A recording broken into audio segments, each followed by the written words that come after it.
ఒకటో రెండో మూడో సెక్షన్ల కంటే కూడా ఎన్ని యాంగిల్స్ లో తీసుకెళ్లారు. భారతదేశం నుంచి బయట దేశాలకు వెళ్ళినప్పుడు ఒక సెక్షన్ ఉంటుంది, సేమ్ రాష్ట్రంలోనే తరలిస్తే ఒక సెక్షన్ ఉంటుంది. సో ఎంత స్ట్రాంగ్ కావాలనడానికి డెఫినెట్లీ ఒక అడ్వకేట్ కూడా సార్ కోర్టుకి వెళ్ళగానే జడ్జి కూడా జడ్జిమెంట్ ఇచ్చారు.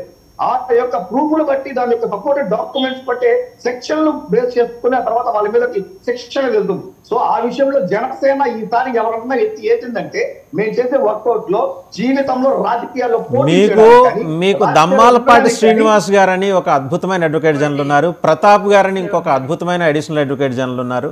సో వాళ్ళకి తెలుసు ఎవిడెన్స్ని ఎట్లా ఏది ప్రొడ్యూస్ చేయాలి, ఎవిడెన్స్ని ఎట్లా సేకరించాలి. ఆల్రెడీ వాళ్ళు చేయాల్సిన వర్క్ అంతా మీరు చేశారు. ఆ వర్క్ ఏదో వాళ్ళకి ఇస్తే వాళ్ళు చేస్తారు కదా.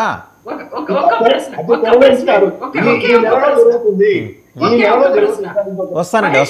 మహేష్ గారు ఒక ప్రశ్న.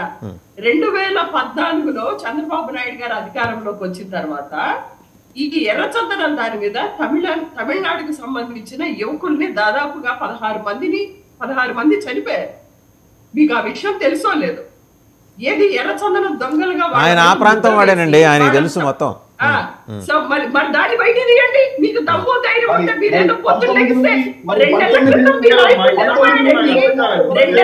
నిద్రపోయాడు. మీ పవన్ కళ్యాణ్ 2 నెలల క్రితం నిద్రపోయాడు.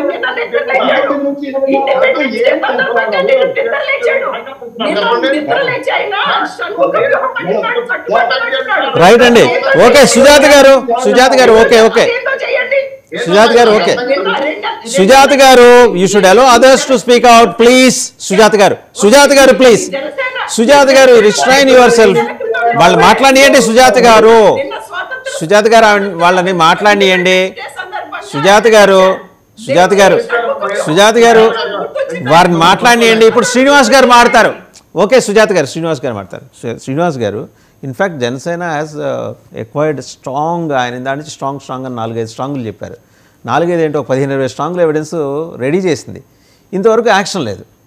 కనీసం 100 రోజుల లోపలైనా వీళ్ళు యాక్షన్ తీసుకోవడానికి వీళ్ళకి అవకాశం ఉంటుంది. ఎందుకంటే పోనీ వాళ్ళు చూస్తే వాళ్ళ వైపు ఉన్న అడ్వకేట్ జనరల్ సామాన్యుడు కాదు దమ్మాలపాటి శ్రీనివాస్ గారు, అడిషనల్ అడ్వకేట్ జనరల్ ఆయన ఇంకొక మెరుపుతీగా వాళ్ళ పార్టీలో జనసేనలో ఉండేవారు. ఆయన మంచి అడ్వకేటు, హీనోస్ మొత్తం ఇన్ అండ్ అవుట్స్ తెలుసు.